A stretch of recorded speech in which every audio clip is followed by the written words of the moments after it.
मोदी जी के बारे में मैं कहना चाहूंगा कि इन्होंने प्रदेश के देश के युवाओं को पिछड़ापन करने का काम किया। यदि गुजरात का आप सकल घरेलू उत्पाद देखेंगे, यदि गुजरात का कुपोषण का स्तर देखेंगे, स्टंटिंग देखेंगे, वास्टिंग देखेंगे, इन terms of everything Gujarat is standing behind all the states. देखिए, बीजेपी तो भ्रष्ट सरकार है। इनका काम है महिलाओं के साथ बलात्कार करना। इनके नेता कर रहे हैं, उन पे कोई कार्रवाई नहीं हुई। हरियाणा में जो खेल मंत्री है संदीप जी, उन पे क्या कार्रवाई हुई?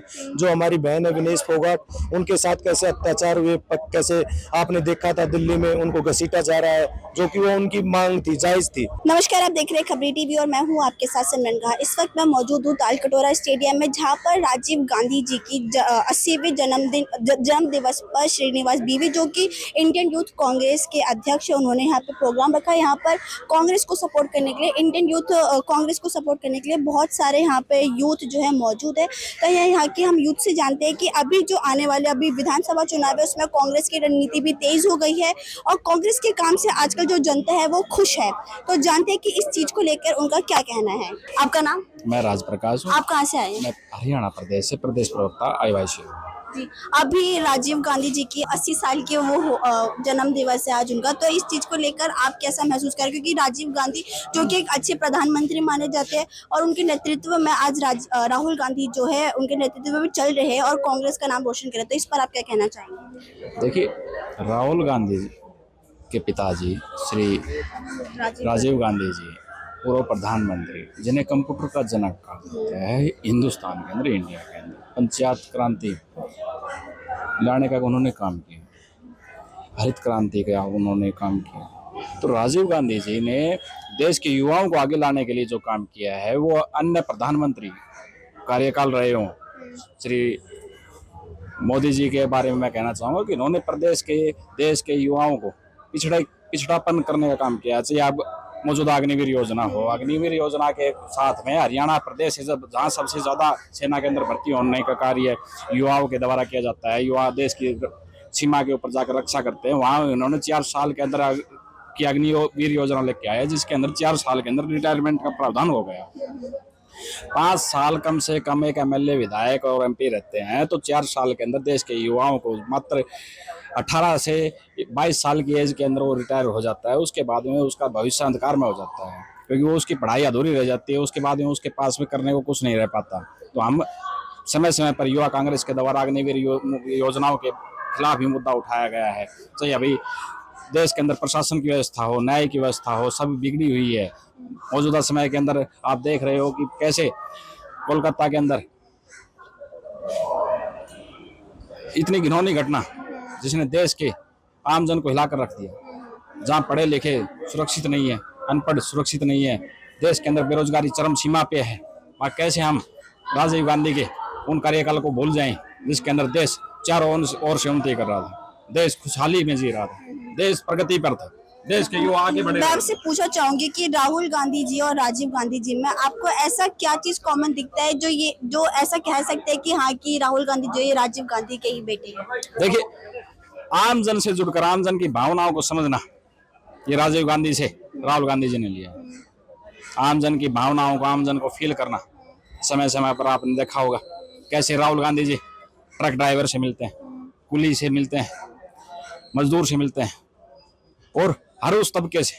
अब पीछे आपने देखा कि मोची का काम करने वाले उसी इंसान ने खुद कहा कि राहुल गांधी से के आने से, राहुल गांधी के उनसे मिलने से उनकी जीवन स्तर में सुधार आया है। तो राहुल गांधी की यही बातें राजीव गांधी की उन बातों से मैच करती हैं, क्योंकि राजीव गांधी का भी इसी तरीके से नेचर था। देश के युवाओं को आगे लाने का जिस तरह से उन्होंने काम किया, देश के किसानों को की बात हो, देश के मजदूरों की बात हो, हर तरीके से राजीव गांधी के ही पच्चीनों पर आगे बढ़ते हुए हमारे नेता श्री राहुल गांधी जी, आज देख रहे हो आप कहाँ 400 पार का नारा देने वाली मोदी सरकार, उसे 240 में सफर करना पड़ा। ये सिर्फ राहुल गांधी की उन यात्राओं का, आम जन से जुड़ने का, उनके प्रभाव का ये रूप है। आपका नाम क्या है? आशीष कोटाड़िया, राष्ट्रीय प्रवक्ता, भारतीय युवा कांग्रेस। आप कहाँ से आए हैं? मैं गुजरात से बिलोंग करता हूँ। गुजरात में तो मोदी सरकार है, बीजेपी, तो बीजेपी मतलब गुजरात के लोगों को से जब मैं बात करती थी तो उनका कहना होता था कि जहां पर मोदी जाएगा हम उनको वोट देंगे। तो इस चीज को आप किस नजरिए से देखते हैं? क्या लोग सच में मोदी जी के लिए इतने ज्यादा ही पागल है? देखिए, जब गुजरात की बात होती है तो गुजरात मॉडल को जिस तरीके से पूरे देश के समक्ष प्रस्तुत किया गया वह सबसे बड़ी भारतीय जनता पार्टी की त्रुटि है। यदि गुजरात का आप सकल घरेलू उत्पाद देखेंगे, यदि गुजरात का कुपोषण का स्तर देखेंगे, स्टंटिंग देखेंगे, वास्टिंग देखेंगे, इन terms of everything Gujarat is standing behind all the states. ये गुजरात की वास्तविकता है। किंतु भारतीय जनता पार्टी ने गुजरात के विकास के मॉडल को देश के समक्ष जो प्रस्तुत किया उसी का खामियाजा आज भारतीय जनता पार्टी भुगत रही है। और कांग्रेस पार्टी सदैव बात करती है ग्रोथ विथ जस्टिस। केवल ग्रोथ नहीं चाहिए, we want growth with justice. और इसी मॉडल को आगे रखकर वर्ष 2004 से 2014 को लेकर जो यूपीए 1 और यूपीए 2 का कार्यकाल था, उसमें यदि आप देश का सकल घरेलू उत्पाद देखे थे, पर कैपिटा जीडीपी देखेंगे, तो in terms of everything we were standing at the forefront level. तो ये इंगित करता है कि भारतीय जनता पार्टी की आर्थिक नीतियां वर्तमान में कुआर्थिक नीतियों में परिवर्तित हो चुकी है। लेकिन जिस तरीके से गुजरात में मोदी जी जो है वो एक चेहरा है, वो एक बीजेपी का चेहरा माने जाते हैं, तो आपको लगता है कि गुजरात में पॉसिबल है कांग्रेस का आना? अवश्य इस बार गुजरात में एक लोकसभा की सीट हमने प्राप्त की है। राहुल जी ने संसद में आधिकारिक तौर पर यह बयान दिया था कि आने वाले गुजरात विधानसभा चुनाव में गुजरात में भारतीय जनता पार्टी को नेस्ता नाबूद कर देंगे। और ये हमारा वादा है। जिस प्रकार से हमारा संगठन सक्रिय हुआ है, ये आने वाले वर्षों में और भविष्य में अवश्य प्रतिबिंबित करेगा कि भारतीय जनता पार्टी को नेस्तनाबूद करके एक संवैधानिक मूल्यों वाली सरकार को पुनः स्थापित करेंगे। पिछले 30 वर्षों से गुजरात में भारतीय जनता पार्टी का शासन है, किंतु उसके पश्चात भी वहां किसी भी प्रकार का परिवर्तन नहीं हुआ है। आरएसएस की विचारधारा लोकतंत्र के लिए सबसे बड़ा खतरा है। उसी खतरे को निपटने के लिए हमने संविधान हाथ में लिया है। तो आपको क्या लगता है कि गुजरात में विधानसभा चुनाव होंगे तो फिर उसमें कांग्रेस के पास में कितने सीट आ सकते हैं? कांग्रेस की सीट की बात को आप मत कीजिए, क्योंकि भारतीय राष्ट्रीय कांग्रेस पार्टी की पूर्ण बहुमति की सरकार बनेगी। पिछले विधानसभा चुनाव में जो हमारा परफॉर्मेंस रहा उसी का आकलन करके आने वाले भविष्य के विधानसभा चुनाव को लेकर हमने यह परिकल्पना की है कि आने वाले विधानसभा चुनाव में हमारी सरकार बनेगी। क्योंकि लड़ाई फांसीवाद और लोकतंत्र की नहीं है, लड़ाई है नागरिकों के अधिकारों की, संविधान के अधिकारों की। और जब संविधान की बात हो तो लोगों ने संविधान के पक्ष में वोट दिए, इसीलिए कांग्रेस पार्टी को इतनी सीटें प्राप्त हुई और भारतीय जनता पार्टी 240 सीटों में सिमट कर रह गई। फांसीवाद की जीत कदापि पूरे विश्व में नहीं हुई है। जर्मनी में हिटलर ने सुसाइड किया था। भारतीय जनता पार्टी का भी पराजय निश्चित है। आखिरी सवाल पूछना चाहूंगी, अगर मैं लोकसभा चुनाव के बारे में बात करूं तो जो इंडिया गठबंधन के लोग हैं वो ऐसा कहते हैं कि ईवीएम का साफ तौर पर घोटाला हुआ है। तो क्या आप ऐसा इस चीज से बात सहमत है कि अगर ईवीएम चला तो ईवीएम का घोटाला दोबारा से विधानसभा चुनाव में देखा जा सकता है? अवश्य हो सकता है। ईवीएम के साथ टेम्परामेंट करना और ईवीएम के साथ समझौता करना बहुत सरल है। और यह बात कई सारे तकनीकी विशेषज्ञों ने देश के समक्ष प्रेस वार्ता के माध्यम से रखी है। हमें ईवीएम की मांग कदापि स्वीकार्य नहीं है। जयराम रमेश जी ने स्पष्ट किया था कि हमारी मांग है बैलेट पेपर से चुनाव करवाए जाए, क्योंकि ईवीएम को हैक करना बड़ा सरल तरीका है। लेकिन 100 सीटें कांग्रेस पार्टी को प्राप्त होना और ईवीएम पे भरोसा करना यह कदापि संभव नहीं होगा। हमारी मांग है लोकतंत्र को पुनर्जीवित करना, चुनाव बैलेट पेपर के अधीन होने चाहिए, तभी लोगों की शोषित, वंचित और प्रताड़ित लोगों की आवाज देश के समक्ष रखी जा सकती है। नमस्कार, आप देख रहे हैं खबरी टीवी और मैं हूं आपके साथ सिमरन कहा। इस वक्त मैं मौजूद हूं तालकटोरा स्टेडियम में और अभी हमारे साथ यहां पे मौजूद है राजेश रावत जी, जो कि महेंद्रगढ़ से जिला अध्यक्ष कांग्रेस के। बहुत बहुत स्वागत है आपका हमारे चैनल में। आज राजीव गांधी जी की 80वीं बर्थडे है, तो इस चीज को लेकर आप पहले ये बताएं कि आप कैसा महसूस कर रहे हैं? देखिए, राजीव गांधी जी पूरे हिंदुस्तान के नेता थे, हम सबके आदर्श थे, मार्गदर्शक थे। उन्होंने जो हम आज इस मोबाइल का, कंप्यूटर का जो यूज कर रहे हैं, ये जो इसकी क्रांति है, कंप्यूटर क्रांति है, राजीव गांधी जी की देन है। इसलिए हम आज इस तालकटोरा स्टेडियम में इकट्ठे होकर पूरा हिंदुस्तान का युवा और उनको श्रद्धांजलि अर्पित करने, उनकी जयंती मनाने के लिए यहाँ पर इकट्ठे हुए हैं।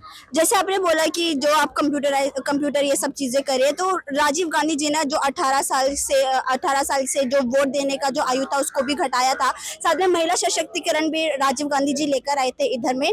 लेकिन अभी जिस हिसाब से देश के जो हालात चल रहे हैं, आपने भी सुना होगा जो कोलकाता में अभी रेप केस हुआ है, तो इस पर आप क्या बोलेंगे? क्योंकि ऐसा बीजेपी वाले बोलते हैं कि 2014 के बाद से जो है अब जाके देश आजाद हुआ है, इस पर आप क्या टिप्पणी देना चाहेंगे? देखिए, बीजेपी तो भ्रष्ट सरकार है। इनका काम है महिलाओं के साथ बलात्कार करना। इनके नेता कर रहे हैं, उन पे कोई कार्रवाई नहीं हुई। हरियाणा में जो खेल मंत्री है संदीप जी, उन पे क्या कार्रवाई हुई? जो हमारी बहन है विनेश फोगाट, उनके साथ कैसे अत्याचार हुए, कैसे आपने देखा था दिल्ली में उनको घसीटा जा रहा है, जो कि वो उनकी मांग थी, जायज थी। उनके लिए उन्होंने संघर्ष किया। पहलवानों के साथ इसने जाति की, महिलाओं के साथ जाति की, युवाओं के साथ इन्होंने जाति की। जो हम जैसे हजारों मेरे भाई करोड़ों बेरोजगार है, उनके लिए इन्होंने जाति की। उनके लिए तो देखो अग्निपथ योजना लेके आए हैं, जिसका कोई भविष्य नहीं। 4 साल में ना आदमी, अब सभी को चिंता रहती है कि हम अपना भविष्य सिक्योर करें, लेकिन इन्होंने जानबूझ के ऐसी ये सरकार है जो जानबूझकर खिलवाड़ करना जानती है हर किसी के भविष्य के साथ। रोजगार मांगो तो लट देती है। चाहे कोई अधिकार की बात करें, हमारे हरियाणा में जैसे सरपंच थे उन पे लट दे दिए। कोई रोजगार की बात करें, उनको लट मार दी। इनका तो कोई सारा सिस्टम ही भ्रष्ट है, इनका तंत्र ही खत्म है। अब आने वाले टाइम में 4 तारीख को ये बाहर हो जाएंगे रात से। कांग्रेस की सरकार बनने जा रही है बहुत तगड़े मोहब्बत से। हाँ, अभी जैसे कि विधानसभा चुनाव नजदीक है, विधानसभा चुनाव को लेकर जो सारे कांग्रेस पार्टी में जितने भी जो जिस राज्य में हो रहा है, चाहे वो झारखंड है, चाहे वो जम्मू कश्मीर है, लेकिन इस पर आप क्या कहना चाहेंगे कि क्या बीजेपी जो है कांग्रेस को बराबरी की टक्कर देगी? देखिए, मैं हरियाणा से बिलोंग करता हूँ। हरियाणा में लगभग 80 के पार कांग्रेस की सीटें आ रही हैं। वो आप देख लेना। हरियाणा में हुड्डा साहब के नेतृत्व में ऐसा माहौल बन चुका है, हर क्षेत्र में टिकट मांगने वाले मेरे जैसे हजारों युवा खड़े हैं। यही तो आने वाले सिस्टम का आगाज है कि हरियाणा में हुड्डा साहब के नेतृत्व में हमारे जो नेता हैं दीपेंद्र हुड्डा जी, वो हमेशा हरियाणा मांगे हिसाब, ये हिसाब मांगने के लिए हर विधानसभा में जा रहे थे। मैं खुद नांगल चौधरी विधानसभा से आता हूँ। हमने खुद बड़ी रैली की। रैली के माध्यम से दीपेंद्र जी हमारे इलाके में पैदल मार्च किया और लोगों से जो उनकी समस्याएं थी वो उनके पास रुक रुक के उनकी समस्याएं सुनी। तो एक अच्छी सरकार बनने का संकेत है। लोगों के प्रति जो प्यार है वो स्पष्ट रूप से दिखाई दे रहा है। हरियाणा के बारे में बात करते हैं। हरियाणा में जो अभी कांग्रेस की रणनीति है, तो इसमें हरियाणा के लोगों के लिए कांग्रेस ऐसी क्या स्कीमें लेकर आए जो लोगों के लिए एकदम फायदेमंद साबित हो? देखिए, हरियाणा में तो हुड्डा साहब ने इतना कर दिया। 6,000 रुपए बुढ़ापा पेंशन। हुड्डा सरकार बनते ही जो बुजुर्ग हैं उनकी पेंशन 6,000 रुपए, 300 यूनिट बिजली हर घर को फ्री, हर महिलाओं को हर घर को 500 रुपए में गैस सिलेंडर, बेरोजगारों को के लिए 2 लाख जो खाली पद पड़े हैं उनके लिए उन्होंने ये कहा है कि वे सरकार बनते ही उन पदों को भरेंगे और जो कच्चे कर्मचारी हैं उनको पहली चोट में आके उनको पक्का करेंगे। और जो एक कौशल निगम एक है हरियाणा में जो मन में आओ जिसको कच्चे में लगा दिया, जिसका कोई भविष्य सिक्योर नहीं, उनको भी हुड्डा साहब ने कहा है कि जब हमारी सरकार बनते ही हम जो एक कौशल निगम खत्म कर देंगे, पहले की तरह भर्ती करेंगे और जो आज से पहले लगे हुए हैं उनको पक्का करेंगे। अभी जो लोकसभा चुनाव हुआ था, लोकसभा चुनाव में कांग्रेस पार्टी की तरफ से ये दावा कर दिया गया था कि इसमें ईवीएम का सब घोटाला हुआ है। तो आपको क्या लगता है कि अगर विधानसभा चुनाव में दोबारा से बीजेपी, जैसे कि दिल्ली में तो बीजेपी की 7 सीट आ गई है, और अगर हरियाणा में ही बीजेपी दोबारा से आ जाती है तो इसमें भी कि ईवीएम घोटाला होगा, इस चीज के लिए आप क्या बोलेंगे? देखिए, आने का तो कोई सवाल ही नहीं है।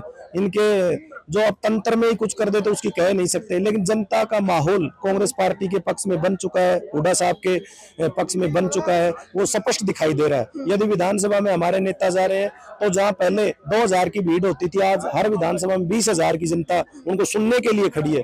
तो एक वो सरकार आने के संकेत है। सरकार पूर्ण रूप से हरियाणा में आ रही है। उन लोगों का जुड़ाव है, रुझान है, वो कांग्रेस पार्टी के पक्ष में है। तो बीजेपी का तो हरियाणा में कोई लेना देना ही नहीं है। आखिरी सवाल पूछना चाहूंगी, आपको क्या लगता है कि कांग्रेस पार्टी को कितनी सीटें मिल सकते हैं विधानसभा चुनाव? लगभग 80 सीटों के ऊपर कांग्रेस की सरकार बनने जा रही है। टोटल हमारे हरियाणा में 90 सीट है, लेकिन हम ये दावे से कह सकते हैं कि 80 सीटों पर हमारे कांग्रेस सरकार बनने जा रही है। 80 सीटों पर हमारे नेता, हमारे साथी विधायक बनेंगे, कांग्रेस पार्टी से बनेंगे और आगे 4 अक्टूबर को हरियाणा में कांग्रेस की सरकार बनाएंगे। तो यहाँ पर हमने बात किया था राजेंद्र रावत जी से। इनसे बात करके हमें पता चला है कि हरियाणा में जो कांग्रेस है उनकी रणनीति काफ़ी तेज़ है और हरियाणा में जो है इनका दावा है कि 80 से ज़्यादा सीट कांग्रेस पार्टी को मिलेगी।